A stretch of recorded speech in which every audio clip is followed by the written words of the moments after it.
Steadfast daily prayer life is the key. Not praying Monday, Thursday, Saturday, or when I'm in a crisis. No, it's praying every day steadfastly and not altering your, and when I say not altering your prayers, what I intend is not being a robot and saying everything repetitively every day, but not cutting back on your prayers, to never neglect your daily prayers. And Jesus adds, it is because in neglecting prayer that a soul falls. It becomes insensitive to my love and chooses to go begging for love, and not from me, but from other creatures. In neglecting prayer, the soul does not let itself be guided by the sure path of obedience to those whom I have placed in its path, and who can guide it in my stead. But such a soul relies on its own human judgment.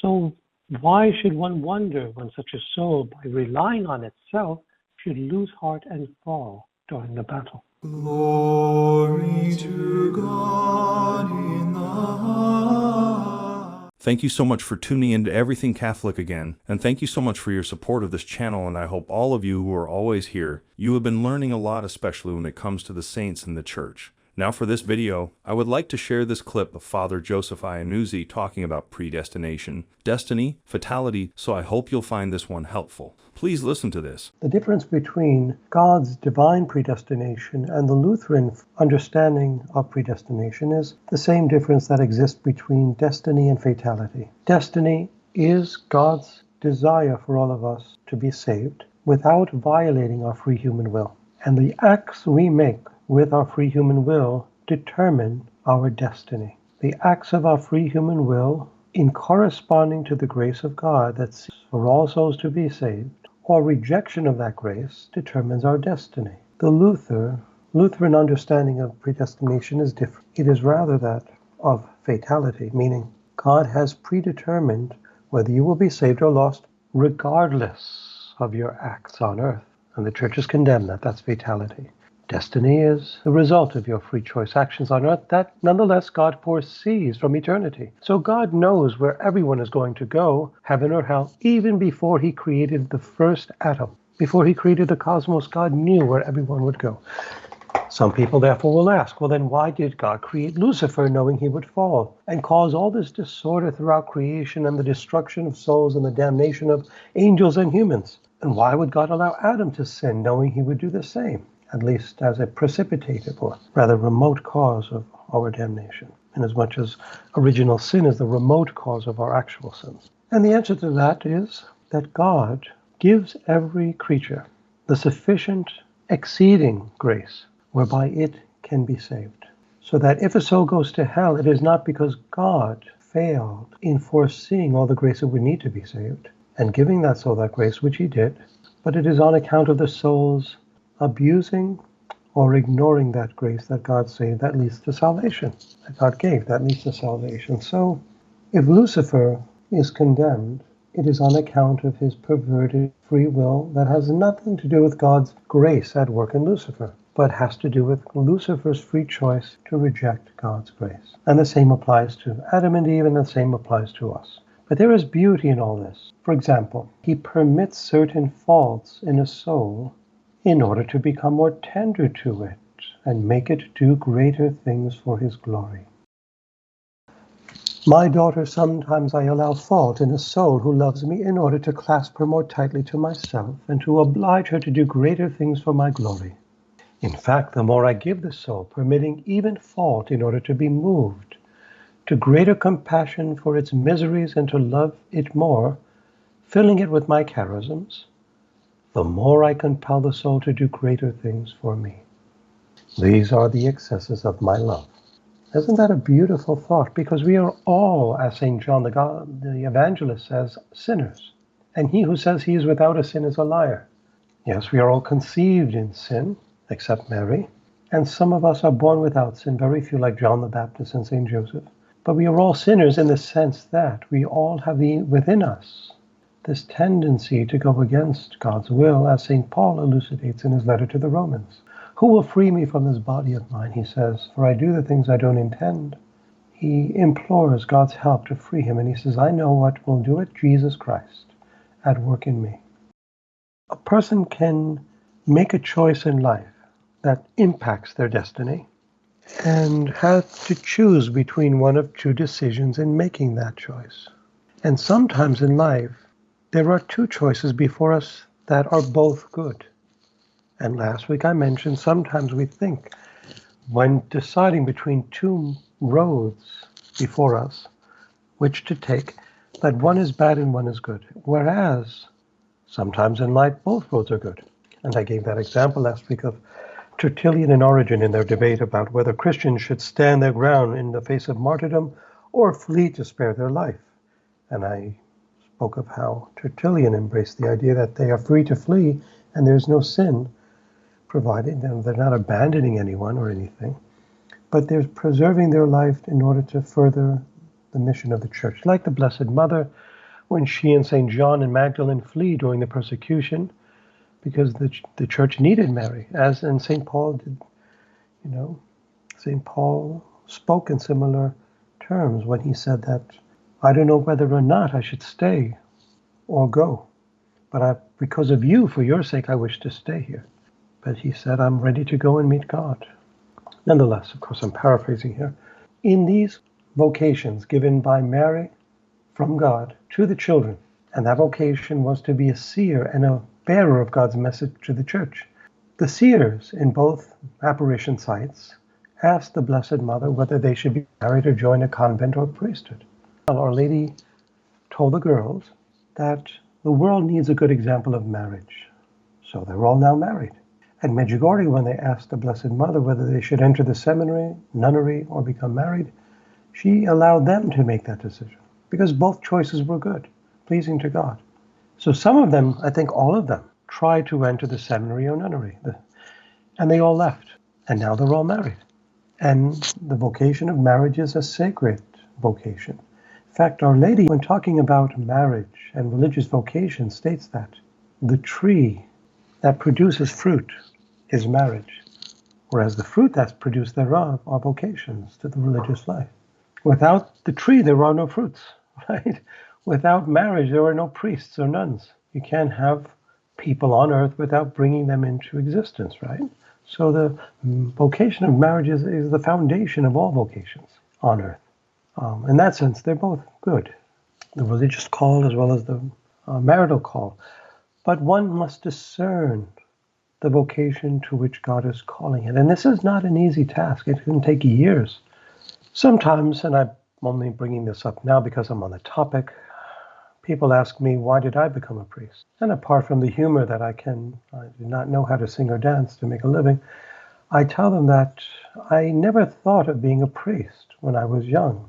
It was when I went to Medjugorje that I had this vocation put in my heart. Now, certainly, before I went to Medjugorje in 88, and 4 months thereafter entered the seminary, abandoning my scholarship, and I was a medical student and on the sports team, I had been a Eucharistic minister at the local church where I was at the university. So I had this inclination to serve God. But the priesthood never really entered my mind. My desire was to serve God in some way or another. But that specific call to the priesthood really began at Medjugorje. And it developed through the council of priests and directors in the following years in Italy. And thanks be to God, in Italy they have, in my opinion, the greatest spiritual directors and guides there are at the major basilicas, for example, that are trained with classes of theology and morality and catechetical teachings of how to properly guide souls. I was there for a couple of decades, and I had the great privilege of being graced by their wonderful counsel and expertise, and that led me to give my fiat to God. And as we are currently in the season of Lent, I thought it's going to be very useful sharing something like this on resisting or fighting back against the enemy. Many times we do not receive grace because our mind is cluttered with fleeting thoughts. And if our mind is not completely filled with God, we cause the devil to bother us and maybe even foment temptations. When our mind is filled with God, as the devil approaches us, and not finding the place toward which to direct his temptations, confused, he flees. In fact, holy thoughts have so much power against the devil that, as he is about to approach us, they wound him like many swords and drive him away. Therefore we complain unfairly when our mind is bothered and tempted by the enemy. It is our poor vigilance that causes our enemy to assault us. He is spying on our minds in order to find little gaps and attack us. Now let me pause here.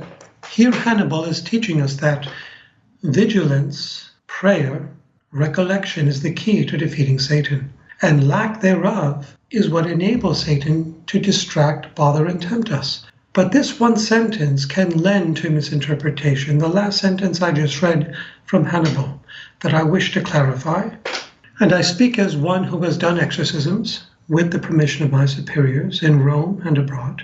Here Hannibal says it is our poor vigilance that causes the enemy to assault us. He is spying on our minds in order to find little gaps and attack us. Now, spying on our minds does not mean that Satan can read our thoughts. He cannot.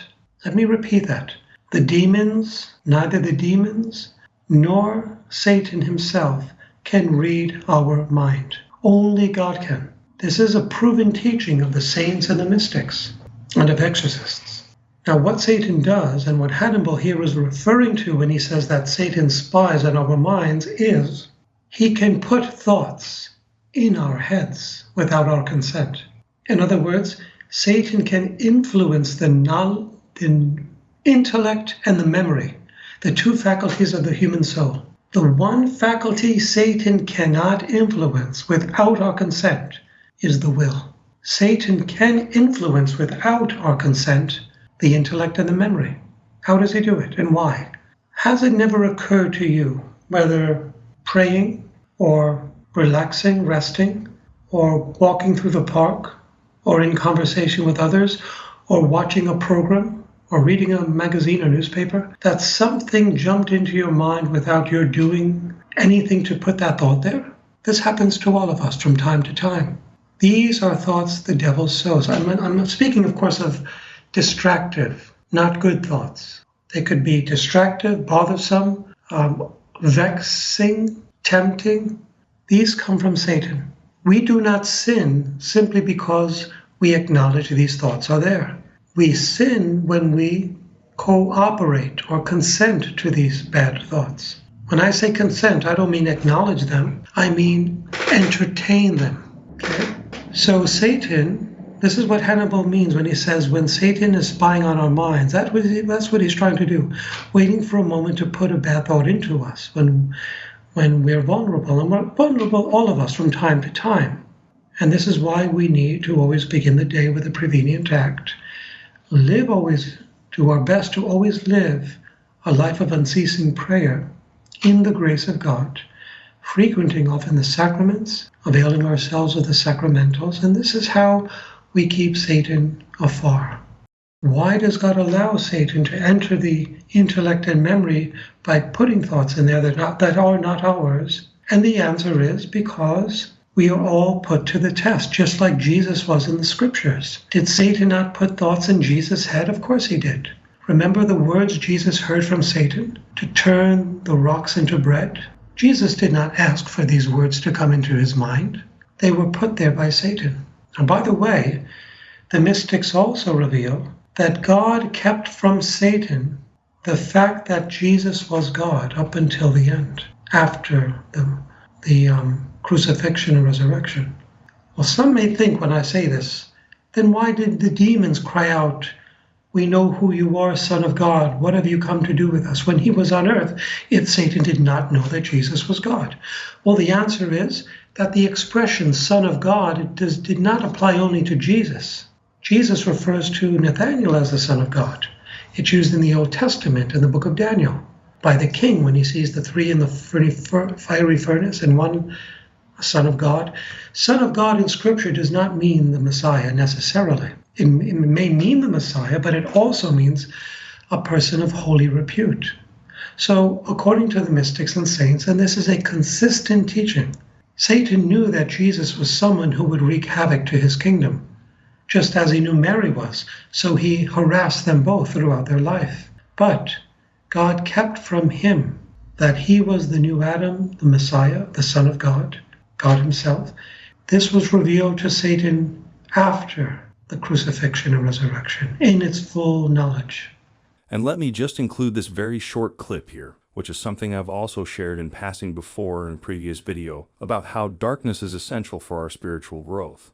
Darkness, which is the symbol of evil, is absolutely essential for spiritual growth. Isn't that a paradox? Darkness is essential for spiritual growth. And this is why the demons thrive at night, especially at the 3 a.m. hour to ape the 3 p.m. hour in which Christ defeated the devil.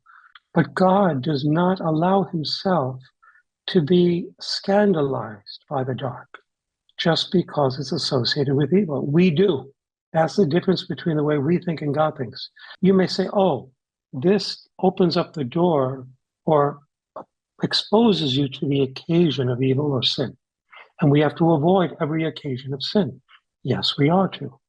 But not with the closed mind that God cannot use evil to bring about good, without condoning the evil. God can do that, and he has done that time and again, and he will continue to do that. He did that with Lucifer. He did that with the original sin. And this is why St. Augustine in the 4th century spoke about happy thought. On account of original sin and Christ dying on account of original sin, we've now inherited a greater glory than Adam and Eve would have enjoyed had there been no sin. Is that not availing himself of evil without condoning the evil to bring about a greater good? Of course it is. And this is why God is the master craftsman of providence.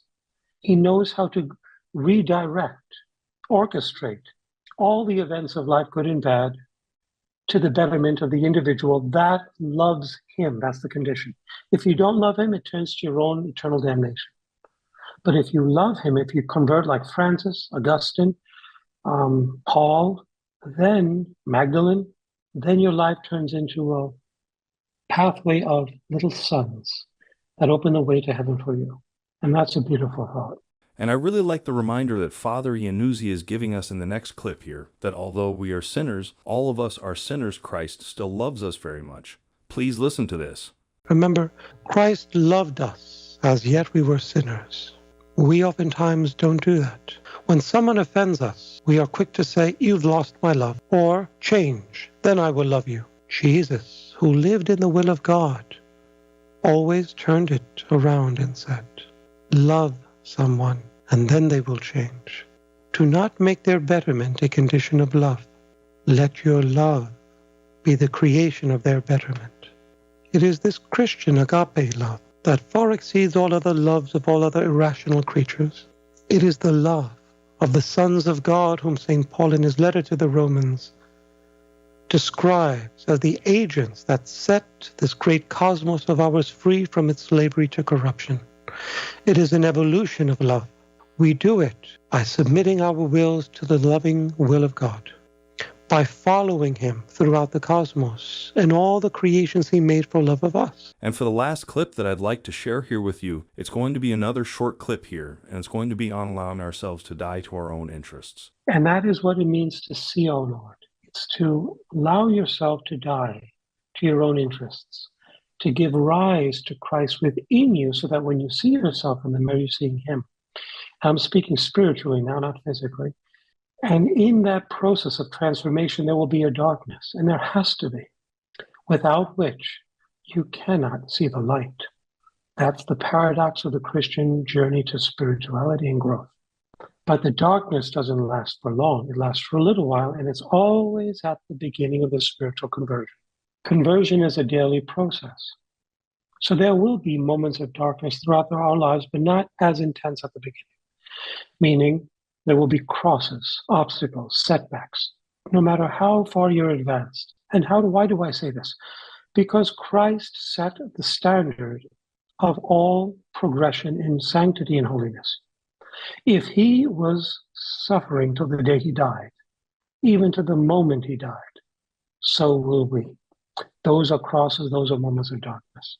No servant is greater than his master. Where the master is, the servant will be. Well then, that will be all for the video this time. And as always, thank you so much for taking the time to be here with us, and hopefully all of you have learned so much from this video. And remember, if ever you have any feedback or suggestion, please let us know in the comments below. And from the bottom of my heart, thank you so much for your continuous support, contributions, and prayers.